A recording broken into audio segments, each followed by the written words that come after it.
नमस्कार, आदाब, सत श्री अकाल, जोहार। आप देख रहे हैं द फैक्ट मीडिया और ये दृश्य फिर से एक बार आप देख सकते हैं। ये जेपीएससी का कार्यालय है और एक बार फिर से यहाँ पे गहमा गहमी छात्र अपने मुद्दों को लेकर के, समस्याओं को लेकर के, और ये जेपीएससी एक ऐसा ये केंद्र और सेंटर बनता जा रहा है झारखंड में, जहाँ हर समय कुछ न कुछ विवाद जन्मता ही रहता है, कुछ न कुछ जीच उपजते रहते हैं, कुछ न कुछ पेच लगते रहते हैं। कभी परीक्षाओं में अनियमितता को लेकर, कभी पेपर लीक के मामले को लेकर, और तरह तरह के न जाने कितने मामले हैं जिसको लेकर के छात्र जूझते रहते हैं। और ये वही दरवाज़ा है जिसका गेट अक्सर बंद मिलता है और यहाँ पे पुलिसकर्मी लगे होते हैं और छात्र अपने समस्याओं को लेकर के यहाँ धरना प्रदर्शन कर रहे होते हैं। आज फिर से यहाँ पे बहुत सारी संख्या में छात्र आए हैं और अपने आंदोलन को लेकर के, जिन समस्याओं को लेकर के आए हैं। हमारे साथ हैं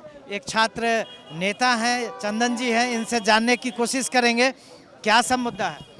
मुद्दा ये है कि जो 14वीं जेपीएससी का जो परिणाम जारी किया गया, आप सोचिए कि बिना कट ऑफ का 103 पदों की सीधी बहाली थी, जिसका 15 गुना रिजल्ट जो होता है मेंस का, जो इसका प्रोसीजर है उसके माध्यम से 1545 रिजल्ट होना चाहिए। आप उसमें देख पाइएगा कि बिना कट ऑफ का रिजल्ट जारी किया और 2200 कुछ लोग रिजल्ट जारी कर दिया। उसमें से आप देख पा रहे हैं कि सिर्फ 2 राज्य हरियाणा और उत्तर प्रदेश का 418 अभ्यर्थियों का चयन हो गया। बाकी राज्यों की हम बात नहीं कर रहे हैं। जब झारखंड इतने संघर्ष के बाद बना है, 88 साल लंबे संघर्ष के बाद शहीदों ने बलिदानी दिया, तब जाके एक झारखंड बना।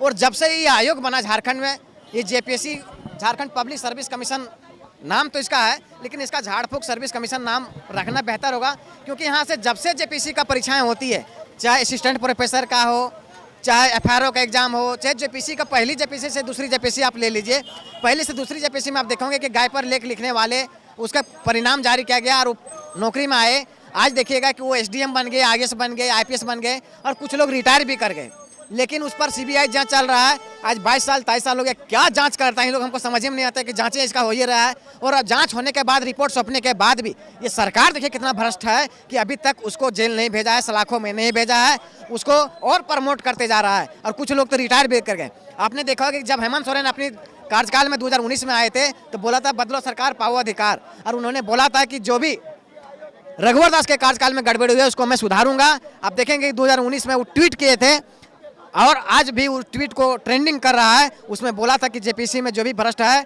भ्रष्टाचार, उसको मैं मुक्त करूंगा।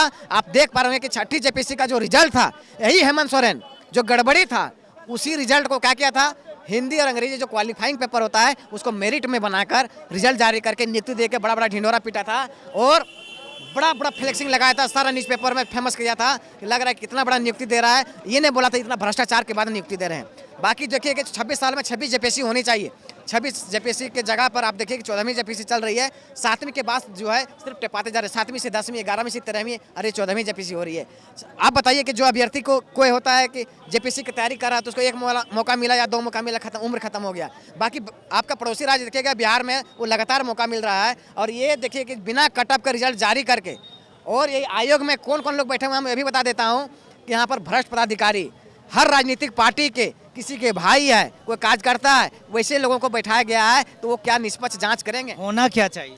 होना ही चाहिए कि 14वीं जेपीएससी का जो परिणाम आया है उसको त्वरित रद्द किया जाए और फिर से परीक्षा लिया जाए, क्योंकि छात्र जो हैं जान चुके हैं कि यहाँ पर नौकरियाँ बेचा जाता है। और बगल में जो हड़िया दुकान बिकता है, इन लोग दारू पी के रात में घर में नहीं नींद लगता है तो आके रिजल्ट जारी कर देता है। अब बताइए कि कोई ऑफिस 10 बजे से 5 बजे 7 बजे तक चलता है, 10 बजे 12 बजे रिजल्ट, 2 बजे रिजल्ट जारी करने के क्या पीछे? इसका बड़ा साजिश है कि ये नौकरियां को बेच रहा है। सीडीपीओ के बहाली में देखे होंगे कि 20 में 18 जो है जनरल कैटेगरी में सिर्फ उत्तर प्रदेश को लोगों नौकरी लगा। तो यहाँ के जो अध्यक्ष है, सचिव है, साथ ही साथ पूर्व जो अध्यक्ष थी नीलिमा क्रिकेटा, इस पर जाँच हो, सरकार पूरी तरीके से जांच करे, निष्पक्ष जांच करे, सीबीआई जांच करे, तभी छात्रों को न्याय होगा। अगर पैसा देकर नौकरी करेगा, कल जाके ब्लॉक में बैठेगा, समाहरणालय में बैठेगा, डिस्ट्रिक्ट कार्यालय में बैठेगा, तो ये हम लोग के साथ न्याय करेगा? ये पैसा देकर बना है पैसा, जिसके पास पैसा रहेगा तो गरीब एक पदाधिकारी नहीं बनता। यहाँ से हर गरीब आदमी पदाधिकारी नहीं बन सकता है, लेकिन गरीब को इसके माध्यम से न्याय जरूर मिलेगा जब वो पारदर्शी तरीके से परीक्षा पास करके जाएगा। बहुत सारा सवाल है, स्टूडेंट्स हैं, और क्या क्या सवाल है आप लोगों के, क्या क्या समस्या है? सर सिंपल सी बात है कि अगर 1 करोड़ 20 लाख रुपया में आप ज्वाइनिंग देते हैं बाहर का, तो वो अधिकारी अगर यदि ज्वाइन करता है वहाँ पे तो पहला माइंड में उसका क्या रहेगा कि पैसा कहाँ से कवर करूँ, कैसे रिकवर करूँ। तो करप्ट तो आप स्टार्टिंग से कर रहे हो आप, तो सारा खोखला नहीं होगा सिस्टम। घूस दे के आओ और घूस लो। हाँ, घूस लो, ऑब्वियस सी बात है ना। 1 करोड़ 20 लाख दे के आप बच्चे को सिलेक्शन दिलवा रहे हैं, तो फर्स्ट प्रायोरिटी उसको क्या जाएगा कि कैसे रिकवर करे। तो खोखला तो सिस्टम को आप करवा रहे हो यहाँ पे। खोखला सिस्टम हो रहा है और सवाल जो है ये छात्रों का सवाल है जी। यहाँ जनता आपको पावर दे रही है और आप जनता के काम ही नहीं करेंगे। आप बोल रहे हैं कि जनता, यहाँ झारखंड की जनता आपको वोटिंग देके जिता रही है, पब्लिक पावर दे रही है और पब्लिक के पीछे ही नहीं दे रही है। आप सिलेक्शन दे रहे हो यूपी वाले को, सिलेक्शन दे रहे हो हरियाणा वाले को, तो जाओ भैया वही लोग से ये आप वोटिंग के समय कैंपेनिंग कर रहे हैं वहाँ पे जाओ, हरियाणा यूपी में जाओ। वोट लेते हैं, जिसका पावर लेते हैं, समस्या उनकी समाधान करना चाहिए। सरकार से ये मांग है और ये जेपीएससी का कार्यालय है। आप देख सकते हैं किस तरह से यहाँ युवा अपनी मांगों को लेकर के जुटे हुए हैं, आंदोलनरत हैं, प्रदर्शन कर रहे हैं। और बहुत सारे स्टूडेंट से हमारी बात हुई है, उन्होंने अपनी समस्याओं को गिनाया है और आप सुन सकते हैं कि किस तरह की समस्या ये जेपीएससी को लेकर के यहाँ के छात्रों, जो यहाँ के राज्य की जनता है, युवा वोटर हैं, सरकार के जो हैं वो सरकार से उम्मीद रखते हैं कि सरकार उनके हित का काम करेगी और इसी सब को लेकर के ये आंदोलन चल रहा है। कम से कम डिजर्विंग कैंडिडेट जाए उसमें, तो ताकि काम भी अच्छा हो और मतलब ये स्टेट भी अच्छा रहे उस तरह से।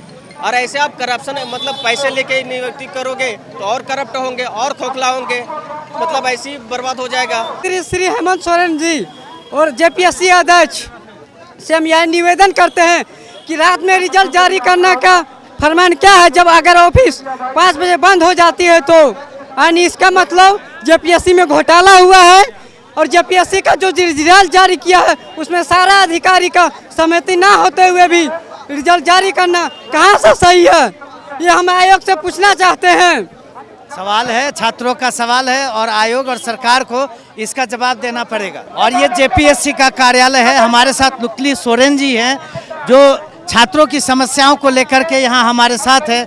इनसे बात करेंगे एक बार फिर से। जेपीएससी कार्यालय के समक्ष सभी छात्र जो हैं वो आंदोलनरत हैं, अपनी मांग को लेकर आए हैं, अपनी समस्या को लेकर आए हैं। आप भी छात्रों के साथ यहाँ जुड़ी हैं, उनकी समस्या को लेकर उनके साथ खड़ी हैं। क्या सब समस्या है जी? जिस तरीके से जेपीएससी का उल्लंघन, उनका गड़बड़ियाँ चल रही है, कहीं ना कहीं जेपीएससी की छवि को धूमिल किया जा रहा है, तो इसकी जांच होनी चाहिए।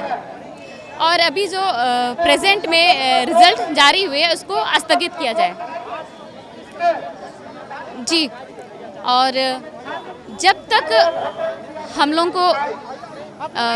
लोग का जांच जो हमारा मांग है वो जब तक पूरी नहीं होती है, हम लोग अनिश्चित काल तक हम लोग आंदोलन करेंगे। अच्छा मैडम, जिस तरह से सवाल आ रहा है कि रात को रिजल्ट जारी किया जाता है, सेटिंग हो जाता है, खरीद लिया जाता है, क्या ये सब सही है और इस पर आप क्या सोचते हैं, क्या कहना चाह रहे हैं? देखिए, इस पर सही गलत का फैसला मैं नहीं करूंगी, इसीलिए मैं चाहती हूं कि जांच हो। तो आपने सुना किस तरह से मुद्दे बहुत सारे हैं, सवाल बहुत सारे हैं। जेपीएससी की अनियमितता को लेकर के बहुत सारी बातें कही गई हैं, बहुत सारे समस्याओं को गिनाया गया है। कदाचार, भ्रष्टाचार, अधिकारी जो हैं वो उनकी संलिप्तता और पेपर बेचने का आरोप, सेटिंग का आरोप, बहुत सारे आरोप है। और इसीलिए इस झारखंड सरकार को, जो उसके प्रतिष्ठा और छात्र युवा जो भविष्य हैं झारखंड के, उनसे जुड़ा मामला है, इस पे त्वरित संज्ञान लेना चाहिए। सहयोगी नूतन के साथ Rajesh Krishna, the fact media, Ranchi.